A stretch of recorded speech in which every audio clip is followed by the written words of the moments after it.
यदि आप चाहते हैं सूर्य की महानता तो भृगुजय से आत्मज्ञानियों को याद रखना। चाहते हैं राष्ट्र की आस्था प्रदीप्त रहे, भूलना न कुर्बानियों को याद रखना। पूरे आन मान संग जीना यदि चाहते हो, राणा जैसे स्वाभिमानियों को याद रखना। देश की स्वतंत्रता की बात जो कहीं चले तो बलिया के बलिदानियों को याद रखना, बलिया के बलिदानियों को याद रखना। जय हिंद, नमस्कार। मैं चंदन अखिलेश पांडे आपके अपने चैनल 5 जन्य फॉर ऑल पर आप सभी का स्वागत करता हूं, वंदन करता हूं, अभिनंदन करता हूं। जैसा कि आप सभी जानते हैं कि सामाजिक विषय को साथ लेकर के यह एक चैनल यात्रा पर निकला है और उस यात्रा के क्रम में आज एक महत्वपूर्ण विषय वस्तु, जैसा कि आप अपने स्क्रीन पर देख रहे हैं, बलिया एक उत्तर प्रदेश का एक ऐसा जनपद जो अपने बगावती तेवर के लिए बागी बलिया के नाम से जाना जाता है। उसी बागी बलिया का, उसी विद्रोही बलिया का मैं इतिहास लेकर के, बलिया के वृतांत को लेकर के आप सभी के बीच में हाजिर हुआ हूं। मित्र विश्वजीत तिवारी जी का यह अनुमोदन था, उनकी यह फरमाइश थी, उनकी यह इच्छा थी कि बलिया पर आधारित एक बायोग्राफी अतिशीघ्र यह चैनल प्रसारित करे और उनकी ख्वाहिश को साथ लेकर के यह वृतांत, यह बायोग्राफी, यह चैनल प्रस्तुत कर रहा है।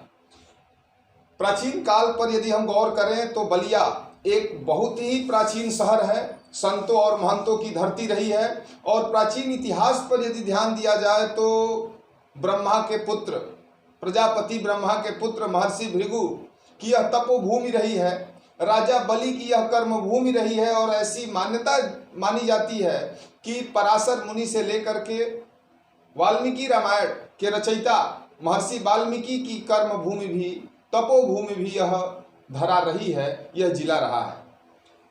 बलिया के नाम पर भी तमाम प्रकार के विवाद उत्पन्न हुए हैं, यानी किंवदंतियां बताती हैं कि बलिया का नाम, बलिया यह जो नाम है, इस नाम के पीछे कई कारण थे। कई लोगों का मानना है, कुछ लोगों का मानना है कि यह दो नदियों के बीच में एक रेतीली भूमि होने के कारण, बलुआ मिट्टी होने के कारण इसको बलुआ से बलिया बोला गया। कई किंवदंतियों का मानना है कि राजा बलि की यह कर्म भूमि थी और बलि के द्वारा एक यज्ञ, याग भी कहा जाता है यज्ञ को, और उस यज्ञ को कराया गया इस जिले में और तब से इस जिले का नाम बलियाग पड़ गया और वही बलियाग अपभ्रंश होकर के बलिया के रूप में मशहूर हुआ। जो भी हो, यह जिला प्राचीन काल से लेकर के मध्यकाल होते हुए आधुनिक काल में भी अपने वीरता का, अपने गौरव का, अपने शौर्य का एक लंबा इतिहास अपने आप में समेटे हुए है। उसी का वृतांत आज मैं करने वाला हूं। मध्यकालीन इतिहास पर यदि हम गौर करें तो 1304 में इस जिले का प्रमाण प्रशासनिक रूप से आता है, जब खिलजी शासक बख्तियार खिलजी का यह एक राजस्व केंद्र हुआ करता था बलिया। बख्तियार खिलजी के बाद मुगल काल में भी बलिया मुगल काल की जागीर थी। तमाम प्रकार के युद्ध भी इस बलिया भूमि पर लड़े गए, लेकिन 1879 में जिस समय अंग्रेजों का प्रभुत्व हमारे संपूर्ण देश पे हो गया था, उस समय 1879 में गाजीपुर जनपद से अलग होकर के इस जिले को प्रशासनिक रूप से एक जनपद का दर्जा मिला। यानी वर्तमान हमारा जो जिला है, यह जिला का रूप 1879 यानी 1879 में यह जिले का रूप बना था और तब से लेकर के आज तक बलिया जिला अपने आप में एक गौरवशाली इतिहास को समेटे हुए है। यदि हम स्वतंत्रता आंदोलन की बात करें तो स्वतंत्रता आंदोलन के प्रथम अग्रदूत 1857 की क्रांति के महानायक शहीद मंगल पांडे भी इसी बागी बलिया से संबंध रखते हैं। उनकी भी जन्मभूमि बागी बलिया में नगवा एक गांव है, वही उनकी भूमि है। बिहार के जमींदार वीर बाबू कुंवर सिंह की कर्म भूमि भी बलिया रही है। यानी स्वतंत्रता संग्राम के समय इसी जिले के, इसी धरा के कई रणबांकुरे देश की आज़ादी के लिए अपने जान तक को न्यौछावर कर चुके हैं। बागी बलिया, जैसा कि मैं बार बार बोल रहा हूं कि अपने विद्रोही तेवर के लिए इस जिले को बलिया के आगे बागी बलिया के नाम से भी जाना जाता है। और यह तेवर देखने को मिला था 1942 यानी भारत छोड़ो आंदोलन के समय। 9 अगस्त 1942 में जैसे ही संपूर्ण भारत में भारत छोड़ो आंदोलन की गूंज उठी, 19 अगस्त यानी 10 दिन बाद बलिया ने अपने आप को ब्रिटिश हुकूमत से स्वतंत्र घोषित कर लिया, यानी एक समानांतर सरकार चित्तू पांडे के नेतृत्व में बलिया में बनी और 19 अगस्त 1942 को बलिया अपने आप को स्वतंत्र घोषित कर लिया। और यही 19 अगस्त प्रतिवर्ष बलिया बलिदान दिवस के रूप में मनाया जाता है, यानी यह दिवस, यह दिन हम सभी बलिया वासियों के लिए एक गौरवशाली दिन है। यदि हम भौगोलिक इतिहास पर गौर करें तो बागी बलिया में तमाम प्रकार की नदियां, मुख्य रूप से आप नदियां देख सकते हैं, गंगा, घाघरा और सरजू नदियां मुख्य रूप से बहती हैं और गंगा और घाघरा बलिया में ही एक दोआब का रूप लेती हैं, जिसको हम द्वाबा के नाम से भी जानते हैं, जो बैरिया विधानसभा के अधिकांश क्षेत्रों को अपने भौगोलिक सीमा में, भौगोलिक परिसीमा में आधारभूत करता है। यदि हम राजनीतिक परिदृश्य की बात करें तो आज़ादी से लेकर के अब तक समय समय पर जब जब देश के राजनीतिक गलियारों में एक नेतृत्व की आवश्यकता पड़ी है, तब तब यह जिला अपने राजनीतिक तेवर से, अपने राजनीतिक शख्सियत को देश में राष्ट्रीय स्तर पर, प्रांतीय स्तर पर देता रहा है। और वर्तमान समय में बलिया में लोकसभा की 3 सीटें हैं, यानी बलिया लोकसभा, सलेमपुर लोकसभा और घोसी लोकसभा। ये 3 जो सीटें हैं, जो लोकसभा की सीटें हैं। लोकसभा के साथ साथ बलिया में 7 विधानसभा की भी सीटें हैं। 7 विधायक भी बलिया से निर्वाचित होते हैं, जिसमें बलिया सदर, बैरिया, फेफना, रसड़ा, बेलथरा रोड, बांसडी तथा सिकंदरपुर है। साथ ही साथ बलिया में प्रशासनिक दृष्टिकोण से बलिया को 6 तहसीलों में बांटा गया है और तहसीलों के साथ साथ 18 प्रखंड यानी 18 ब्लॉकों में भी बलिया को बांटा गया है। युवा तुर्क चंद्रशेखर, पूर्व प्रधानमंत्री चंद्रशेखर जी भी इसी जिले से संबंध रखते थे। बलिया जिले में ही उनका जन्म स्थान है। उनके गांव का नाम इब्राहिम पट्टी है। साथ ही साथ समय समय पर अनेक प्रकार के साहित्यकारों को, केदारनाथ सिंह, हजारी प्रसाद द्विवेदी जैसे लयबद्ध, जैसे महान साहित्यकार की यह धरती रही है, यह धरा रही है। और भृगु मुनि, जैसा कि आप सभी को मैं बता दूं कि पूरे भारत में एकमात्र भृगु मंदिर इसी जनपद में पाया जाता है और इसी भृगु जी के शिष्य दरदर मुनि के नाम से कार्तिक मास में एक भव्य और ऐतिहासिक मेला का भी आयोजन होता है। शुरुआत में यह मेला पशु मेला के रूप में शुरू होता है और पूर्णिमा के दिन से यह मेला एक ऐतिहासिक मेला का रूप धारण करता है और इसी मेले को दादरी मेला के रूप में जाना जाता है, जो इस जिले का गौरव है, जो इस जिले का शान है। और तमाम प्रकार के कार्यक्रम, तमाम प्रकार की विधाएं उस मेले में देखने को मिलती हैं, जो अपने आप में हमारी लोक संस्कृति को जीवित बनाने का एक प्रत्यक्ष प्रमाण है।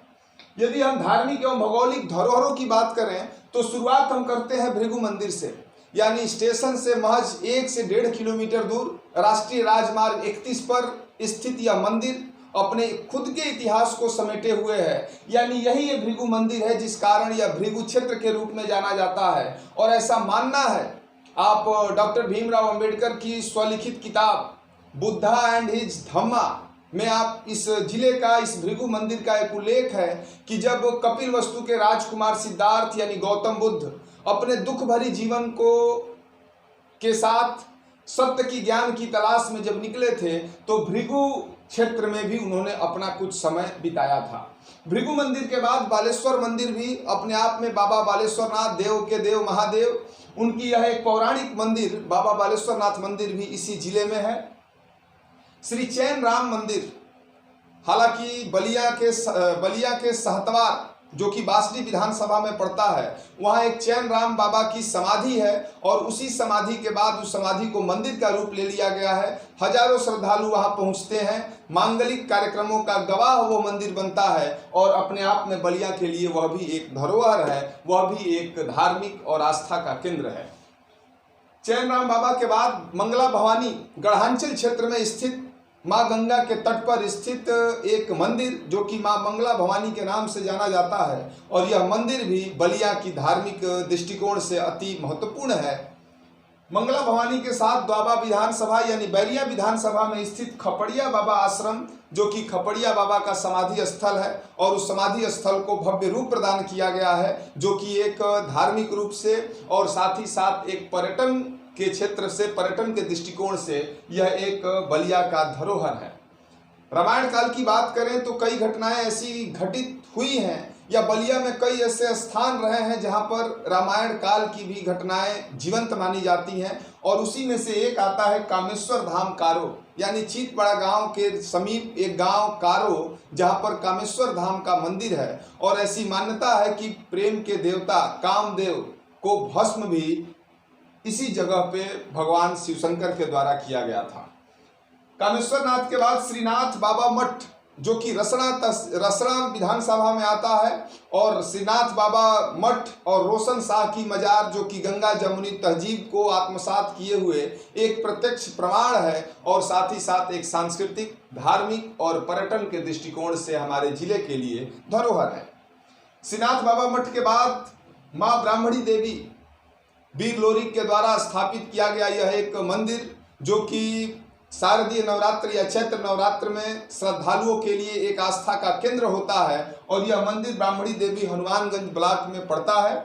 और साथ ही साथ श्री राम मंदिर, जो कि हनुमानगंज से शंकरपुर के बीच में एक छोड़हर गांव है, और उसी गांव में यह मंदिर अपने भव्यता के लिए, अपने एकांत और शांत के लिए, अपने आध्यात्म के लिए जाना जाता है, जो कि ये बलिया के धार्मिक दृष्टिकोण से, ऐतिहासिक दृष्टिकोण से और साथ ही साथ पर्यटन के लिहाज से काफी महत्वपूर्ण है। साथ ही साथ यदि हम बात करते हैं भौगोलिक स्मारकों की, तो शहीद स्मारक, जो कि पूर्व प्रधानमंत्री चंद्रशेखर जी का ड्रीम प्रोजेक्ट था, यह शहीद स्मारक 1942 के शहीदों की याद में उनको श्रद्धांजलि देते हुए यह बलिया के बसंतपुर गांव के समीप यह एक स्मारक है, जहां पर एक विश्वविद्यालय, जो कि चंद्रशेखर विश्वविद्यालय के नाम से जाना जाता है, यह विद्यालय भी इसी स्मारक के पास स्थित है।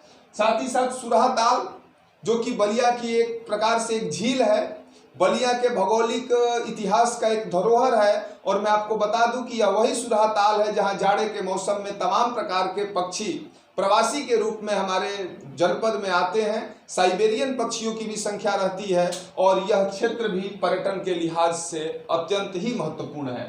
वन विहार जीरा बस्ती गांव से कुछ दूरी पर एक पर्यटन का स्थल है, जिसको वन विहार के रूप में जानते हैं, और यह वन विहार भी पर्यटन के लिहाज से काफी महत्वपूर्ण है। तो ये तो था बलिया की भौगोलिक, बलिया की राजनीतिक, बलिया की ऐतिहासिक स्थलों का जिक्र। इसके साथ ही बलिया में तमाम प्रकार की ख्यातियां, तमाम प्रकार की शख्सियतें समय समय पर जन्म लेती रही हैं, जो कि देश के लिए, प्रदेश के लिए और साथ ही साथ अपने जिले के लिए एक गौरव का विषय रही है। तो ये बलिया की बायोग्राफी थी। बलिया की कुछ अन्य बातों के साथ यह चैनल एक अगले पड़ाव में कुछ नई बातों को लेकर के आपके बीच में जरूर प्रस्तुत करेगा। तो तब तक के लिए आप बने रहिए, जुड़े रहिए। जय हिंद, जय भारत।